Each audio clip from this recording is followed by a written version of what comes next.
Salam, selamat pagi Bapak Ibu Saudara yang terkasih di dalam Tuhan Yesus Kristus. Pagi yang luar biasa, Tuhan memberkati kita dengan limpahan berkat kasih karunia-Nya.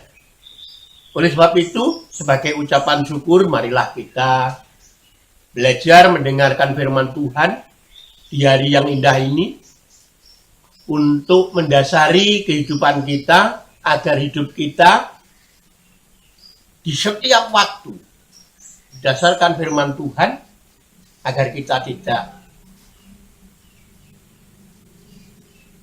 mendapatkan kutuk. Karena firman Tuhan pada hari ini yaitu tentang berkat dan kutuk.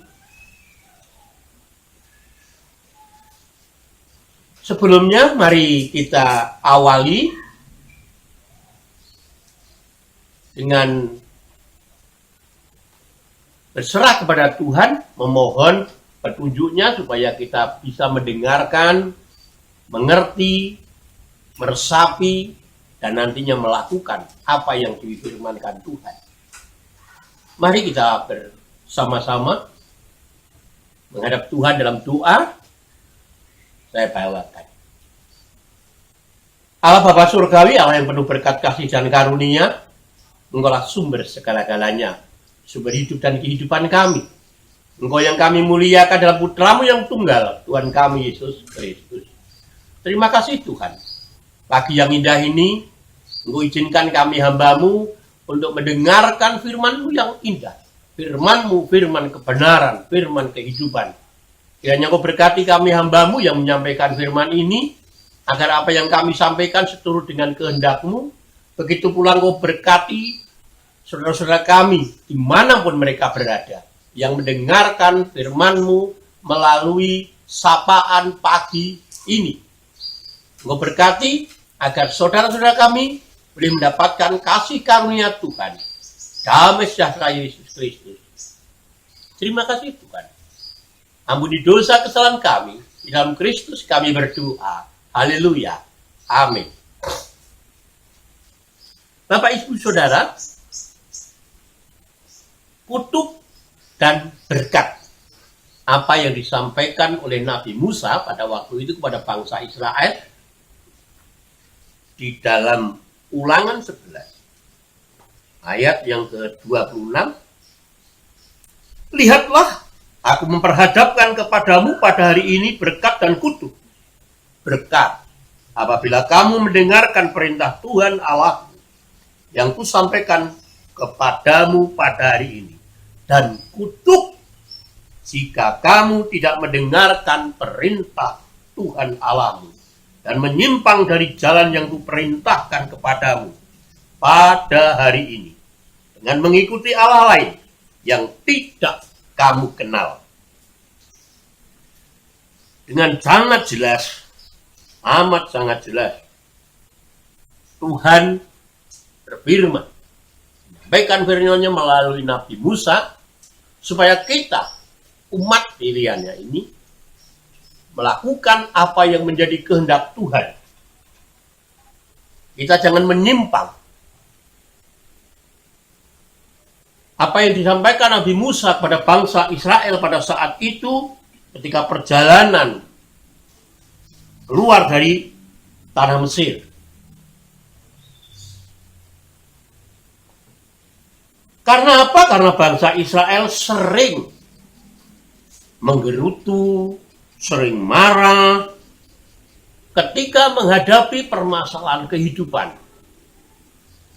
Marah-marah kepada Musa, kepada Tuhan. Bahkan bangsa Israel, ketika Nabi Musa menerima 10 hukum perkara, bangsa Israel ditinggalkan di bawah Gunung Sinai. Dan Nabi Musa naik ke Gunung Sinai untuk menerima 2 loh batu. Bangsa Israel memaksa Harun untuk membuatkan patung emas dan disembah.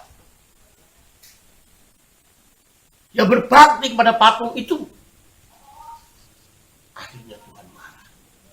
Oleh sebab itu, kita sebagai umat pilihan Tuhan, orang yang telah ditebus oleh Tuhan Yesus Kristus dengan darahnya yang tidak ternilai harganya, mestinya kita tidak akan seperti bangsa Israel. Kita melihat, kita mendengarkan firman Tuhan, apa yang disampaikan oleh Rasul Paulus kepada di Roma, yaitu pada Roma 6 ayat 12 dan selanjutnya. Sebab itu hendaklah dosa jangan berkuasa lagi di dalam tubuhmu yang fana, supaya kamu jangan lagi menuruti keinginannya. Dan janganlah kamu menyerahkan anggota-anggota tubuhmu kepada dosa untuk dipakai sebagai senjata kelaliman. Tapi serahkanlah dirimu kepada Allah sebagai orang-orang yang dahulu mati, tetapi yang sekarang hidup. Dan serahkanlah anggota-anggota tubuhmu kepada Allah untuk menjadi senjata-senjata kebenaran. Sebab kamu tidak akan dikuasai lagi oleh dosa, karena kamu tidak berada di bawah hukum Taurat, tetapi di bawah kasih karunia.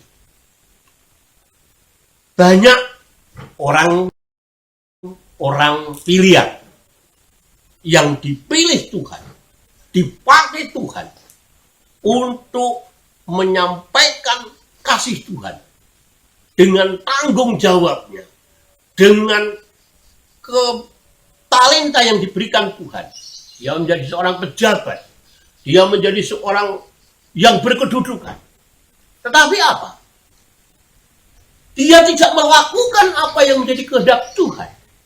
Justru, atau bahkan dia meninggalkan Tuhan, melakukan perbuatan-perbuatan yang tidak berkenan di hadapan Tuhan. Dia menyerahkan kekuatannya, kemampuannya untuk dunia. Sehingga banyak yang nyeleweng, banyak yang memakai uang rakyat, menggunakan fasilitas negara tidak benar. Itu kalau orang Jawa mengatakan ojo koyo pitik trondol sing angkrem.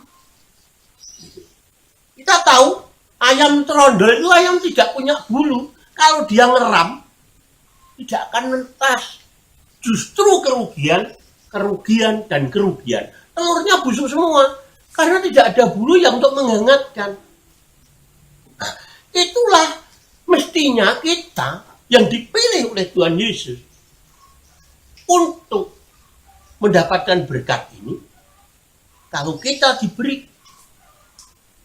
kedudukan, diberi kemampuan untuk menyampaikan kasih Tuhan melalui pekerjaan kita, talenta kita, mari kita kerjakan, kita terima itu dengan penuh tanggung jawab, setia kepada Tuhan, setia kepada kebenaran. Jangan menyerahkan diri kita untuk berbuat dosa. Karena apa? Hari ini aku berikan kutuk dan berkat. Ketika kita tidak menjalankan perintah Tuhan, kita beralih kepada Allah lain, yaitu kedudukan kita, kekuasaan kita, harta kita. Kita beralih ke Allah itu, kita akan mendapatkan kutuk. Tapi puji Tuhan, ketika kita mendapatkan kekayaan, mendapatkan kedudukan, mari talenta yang Tuhan berikan itu untuk memuliakan Tuhan. Supaya apa? Supaya kita menjadi sarana berkat bagi orang banyak. Dengan tutur kata kita, dengan perbuatan kita, dengan kasih kita kepada sesama, kepada orang lain, dengan tidak memandang siapa mereka. Nama Tuhan Yesus dimuliakan. Oleh sebab itu, mari kita ingat bahwa hari ini Tuhan telah menyediakan kepada kita kutuk dan berkat. Sebab itu mari kita jangan memilih kutuk, tetapi marilah kita memilih berkat. Supaya kita mendapat kasih karunia berkat Tuhan di bumi dan di surga. Puji Tuhan, haleluya, amin. Mari kita berdoa. Bapak Surgawi, Bapak yang penuh berkat kasih dan karunia, terima kasih Tuhan, Engkau telah berfirman kepada kami hamba-Mu, untuk kami dapat memilih. Engkau tuntun kami hamba-Mu dengan Roh-Mu yang kudus, agar kami boleh memilih tentang berkat, dan meninggalkan, menjauhkan diri dari kutuk-Mu.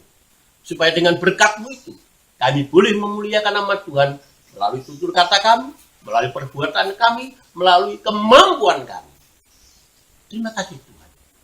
Di dalam Yesus Kristus Tuhan, hamba berdoa. Haleluya. Amin.